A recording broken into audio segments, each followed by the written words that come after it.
আসসালামু আলাইকুম সুপ্রিয় দর্শক, সবাইকে অসংখ্য প্রীতি ও শুভেচ্ছা জানাচ্ছি। আমি শহীদুল ইসলাম। আমার জীবন বাংলাদেশের মানুষের জন্য উৎসর্গ করেছি শেখ হাসিনা। প্রিয় দর্শক, বাংলাদেশের সাবেক প্রধানমন্ত্রী শেখ হাসিনা প্রায় 2 বছর ধরে দেশের বাইরে অবস্থান করছেন। 24-এর গণঅভ্যুত্থানের পরবর্তী সময় তার বিরুদ্ধে মৃত্যুদণ্ডের রায় রয়েছে এবং তার দল বাংলাদেশ আওয়ামী লীগের কার্যক্রম নিষিদ্ধ করা হয়েছে।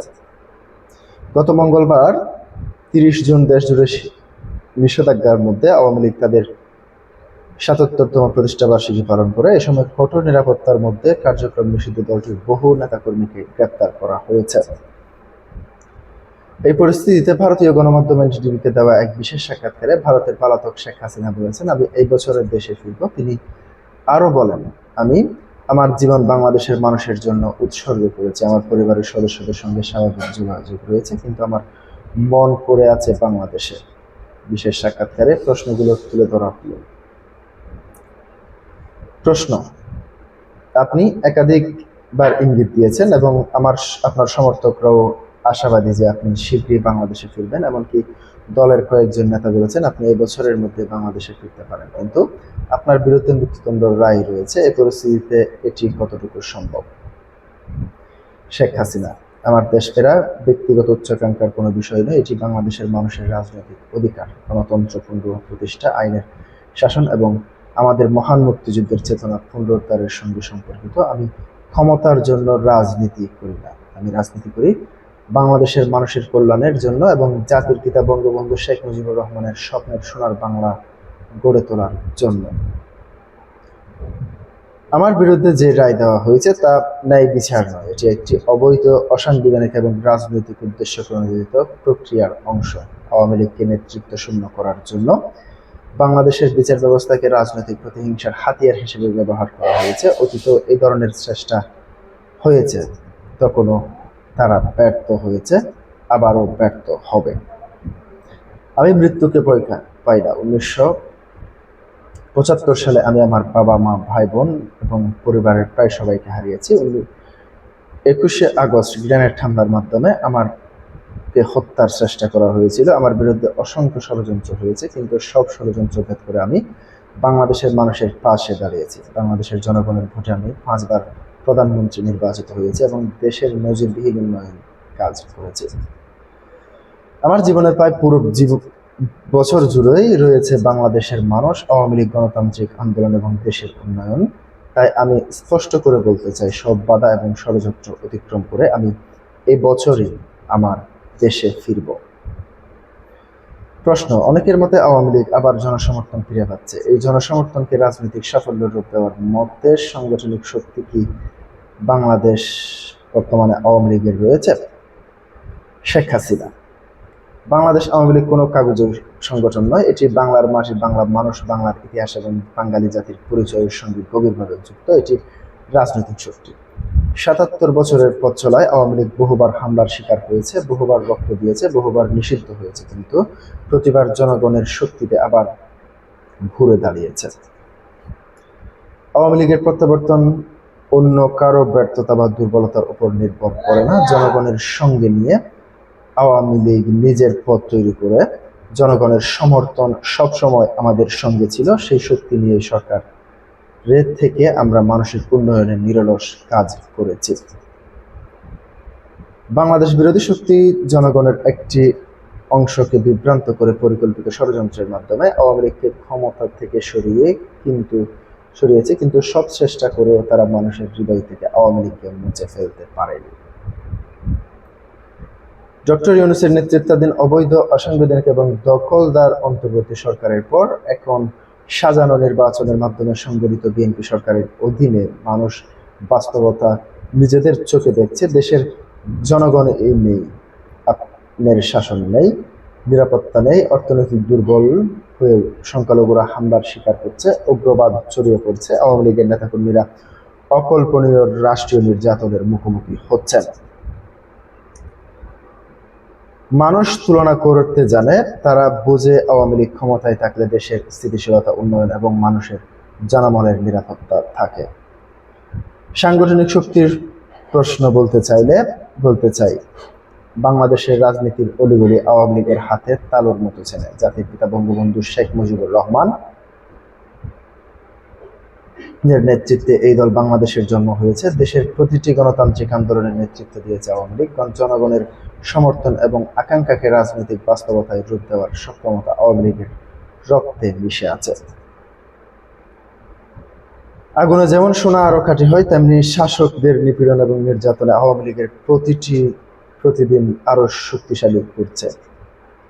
দলের ৭৭তম প্রতিষ্ঠা বার্ষিকীকে নেতাকর্মী এবং সমর্থকদের প্রতি আমার বার্তা খুবই সহজ: ঐক্যবদ্ধ থাকুন এবং মানুষের পাশে দাঁড়ান। প্রতিটি গ্রাম, মহল্লা, ওয়ার্ড, ইউনিয়নে মানুষের সঙ্গে সম্পর্ক আরো গভীর করুন। নির্যাতিত মানুষের পাশে দাঁড়ান। সংখ্যালঘু, নারী, শিশু, শ্রমজীবী, দরিদ্র এবং প্রান্তিক জনগোষ্ঠীর নিরাপত্তা ও মর্যাদার প্রশ্নে আপোষ করবেন না। আওয়ামী লীগের রাজনীতি প্রতিশোধের রাজনীতি নয়, এটি একটি অধিকার, নিরাপত্তা, মর্যাদা এবং উন্নয়নের রাজনীতি। আওয়ামী লীগ মানুষের সঙ্গে ছিল, আছে এবং থাকবে। জনগণের শক্তিতে আওয়ামী লীগ আবারও ঘুরে দাঁড়াবে।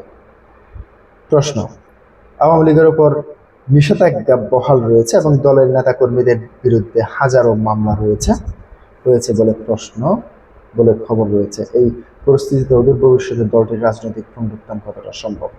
শেখ হাসিনা: আওয়ামী লীগের রাজনৈতিক পুনরুত্থান কোনো সরকারের দয়ার উপর নির্ভর করে না, এটি জনগণের উপর নির্ভর করে। অবৈধ নিষেধাজ্ঞার মাধ্যমে তারা হয়তো আওয়ামী লীগকে একটি সাজানো নির্বাচন থেকে দূরে রেখেছে, দলের কার্যক্রম বন্ধ করেছে,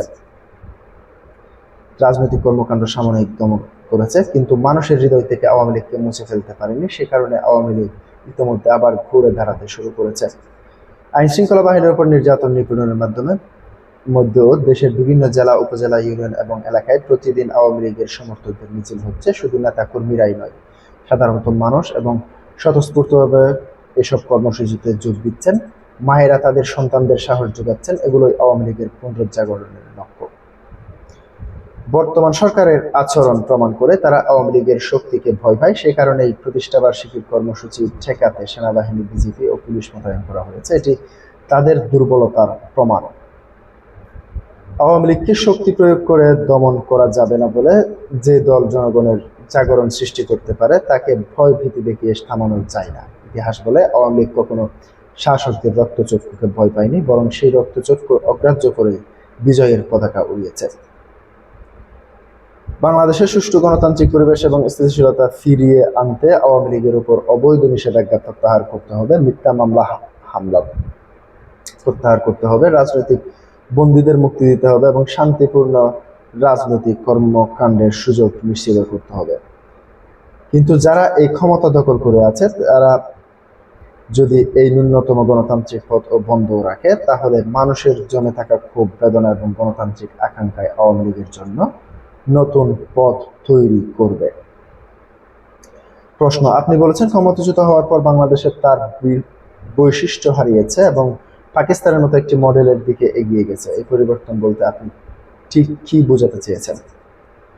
শেখ হাসিনা: আমি কখনোই কোনো দেশের সঙ্গে স্বাভাবিক কূটনৈতিক সম্পর্কের বিরোধিতা করিনি। জনগণের কল্যাণের স্বার্থে বাংলাদেশের সবার সঙ্গে বন্ধুত্বের সম্পর্ক বজায় রাখবে আমাদের পররাষ্ট্রনীতি সবসময় পরিষ্কার ছিল।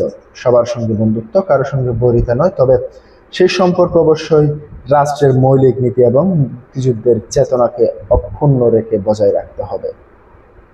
বাংলাদেশের জন্ম হয়েছে সামরিক শাসন,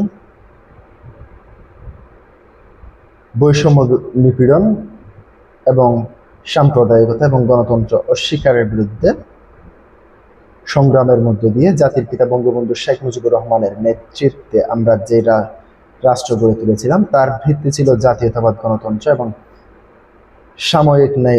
সামাজিক ন্যায় বিচার এবং ধর্মনিরপেক্ষতা। সেই ভিত্তিকে দুর্বল করা মানে বাংলাদেশের মৌলিক পরিচয়ের উপর আঘাত হানা। 5 আগস্টের পর আমরা মুক্তিযুদ্ধের চেতনার উপর সর্বাত্মক আক্রমণ দেখেছি। মুক্তিযুদ্ধের জুতার মালা পরিয়ে অপমান করা হয়েছে। সারা দেশে মুক্তিযুদ্ধের স্মৃতিস্তম্ভ ভাঙচুর করা হয়েছে। জয় বাংলা স্লোগানকে অপরাধ হিসেবে দেখানো হয়েছে। জাতির পিতা বাসভবন বারবার হামলা চালানো হয়েছে। সংখ্যালঘুদের সম্প্রদায়ের উপর আক্রমণ হয়েছে। মন্দির ভাঙচুর করা হয়েছে। সুফি দরগা এবং প্রতিষ্ঠানগুলোকে লক্ষ্যবস্তু করা হয়েছে। সন্ত্রাস বিরোধী কার্যক্রম দুর্বল করে উগ্রবাদ বিস্তারের সুযোগ তৈরি করা হয়েছে। এক কথায় বাংলাদেশকে একটি ব্যর্থ রাষ্ট্রে পরিণত করার সব ধরনের ব্যবস্থা নেওয়া হয়েছে। অন্যদিকে আওয়ামী লীগ সরকারের সময় আমরা একটি স্থিতিশীল, আত্মবিশ্বাসী এবং উন্নয়নশীল বাংলাদেশ গড়ে তুলেছিলাম। 2023 সালে বাংলাদেশের জিডিপি প্রবৃদ্ধি ছিল 7.25% এবং মাথাপিছু আয় হয়েছিল $2,793 মার্কিন ডলারে। 29 ধাপ এগিয়ে বাংলাদেশ বিশ্বের 35তম বৃহৎ অর্থনীতি পরিণত হয়েছিল। বৈদেশিক মুদ্রার রিজার্ভ 36 গুণ বৃদ্ধি পেয়েছিল। জিডিপির তুলনায় বিনিয়োগের হার দাঁড়িয়েছিল 32.5%। প্রত্যক্ষ বিদেশি বিনিয়োগ 5 গুণ বেড়েছে, 3.1 বিলিয়ন মার্কিন ডলার পৌঁছেছিল। আমরা দরিদ্রদের হার কমিয়েছি 18.7% এবং চরম দরিদ্রের হার 5.6% নামিয়ে এনেছিলাম। খাদ্যশস্য উৎপাদন চরম 4 গুণ বৃদ্ধি পেয়েছিল। শিশু মৃত্যুর হার 4 গুণ কমেছিল। বিদ্যুৎ উৎপাদন সক্ষমতা 8 গুণ বেড়েছিল এবং 8% মানুষ বিদ্যুৎ সুবিধার আওতায় এসেছিল। সাক্ষরতার হার বেড়ে হয়েছিল 78.5%। কর্মক্ষেত্রে নারীর অংশগ্রহণ বেড়ে দাঁড়িয়েছিল 43.46%। মানুষের দোরগোড়ায় স্বেচ্ছাসেবা পৌঁছে দিতে আমরা 14,958টি কমিউনিটি ক্লিনিক প্রতিষ্ঠা করেছি। আমরা ভূমিহীন এবং গৃহহীন পরিবারগুলোকে মর্যাদার সঙ্গে পুনর্বাসন করেছি। প্রায় 42,80,115 জন সম্পূর্ণ বিনামূল্যে 2 শতক জমি সহ বাড়ি মালিকানা দিয়েছি। পদ্মা সেতু, মেট্রো রেল, কর্ণফুলী টানেল এবং এক্সপ্রেসওয়ে, ডিজিটাল বাংলাদেশ এবং বঙ্গবন্ধু স্যাটেলাইটের মতো মেগা প্রকল্পের মাধ্যমে বাংলাদেশকে উন্নয়নের বৈশ্বিক রোল মডেলে পরিণত করেছি। আমরা প্রমাণ করেছি সুযোগ, শান্তিপূর্ণ পরিবেশ এবং সৎ নেতৃত্ব পেলে বাঙালি জাতি নিজ শক্তিতেই মাথা উঁচু করে দাঁড়াতে পারে। 5 আগস্টের পর বাংলাদেশের উন্নয়ন ধারা ধ্বংস করা হয়েছে। দেশের জঙ্গিবাদ, সন্ত্রাসের রাজত্ব কায়েম করা হয়েছে। সেই পরিস্থিতি থেকে একমাত্র আওয়ামী লীগই দেশকে মুক্ত করতে পারে। জনগণ তা বুঝতে পেরেছে। অবাধ, সুষ্ঠু এবং অংশগ্রহণমূলক নির্বাচন হলে আওয়ামী লীগই বিজয়ী হবে। ইউনূস এবং বাংলাদেশ বিরোধী রাজনৈতিক শক্তিগুলো এটি খুব ভালোভাবে জানে। এ কারণে অবৈধ অন্তর্বর্তী সরকারের পরিকল্পিত আওয়ামী লীগের কার্যক্রম নিষিদ্ধ করেছে, দলটির নির্বাচনী প্রক্রিয়ার বাইরে রেখেছে এবং দেশকে গণতান্ত্রিক রাজনৈতিক ধারাকে ধ্বংস করেছে। 5 আগস্টের পর বাংলাদেশে একটি ব্যর্থ রাষ্ট্রের মডেল প্রতিষ্ঠিত হয়েছে। প্রশ্ন: এমন একটি খবর প্রকাশিত হয়েছে যে আওয়ামী লীগের উপর নিষেধাজ্ঞা প্রত্যাহার এবং আপনার ন্যায্য বিচার নিশ্চিত করার বিষয়ে বিএনপির শীর্ষ নেতৃত্বের সঙ্গে আপনার পর্দার আড়ালে আলোচনা হয়েছে। এসব দাবি কতটুকু সত্যতা রয়েছে? জনগণের বিভ্রান্ত করার জন্য ষড়যন্ত্রকারীরা প্রায় ইচ্ছাকৃতভাবে এই ধরনের প্রচারণা চালায়। এ বিষয়ে আমার অবস্থান অত্যন্ত স্পষ্ট। বাংলাদেশের গণতন্ত্র, আওয়ামী লীগের রাজনৈতিক অধিকার, গণতন্ত্রের ভোটাধিকার এবং ন্যায় বিচার এসব কোনো গোপন দর কষাকষির বিষয় নয়। এগুলো বাংলাদেশের মানুষের সাংবিধানিক অধিকার। আওয়ামী লীগের উপর থেকে নিষেধাজ্ঞা প্রত্যাহার করা কোনো দয়া বা অনুগ্রহ নয়, এটি একটি গণতান্ত্রিক রাষ্ট্রের ন্যূনতম শর্ত।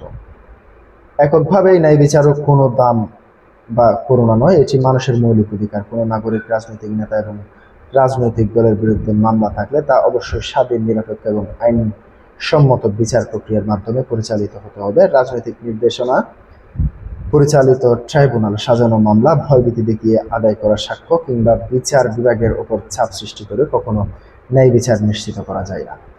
আমি সব সময় রাজনৈতিক সমাধানের পক্ষে, তবে সে সমাধান হতে হবে প্রকাশ্যের নিষ্ঠ এবং জনগণের আকাঙ্ক্ষার ভিত্তিতে, গোপন সমঝোতার ভিত্তিতে নয়। আওয়ামী লীগ আর কারো রাজনৈতিক দয়া বা অনুগ্রহ চাই না। আওয়ামী লীগ সাংবিধানিক প্রদত্ত অধিকার, জনগণের সমর্থন এবং মানুষের শক্তির ভিত্তিতে রাজনীতি করবে।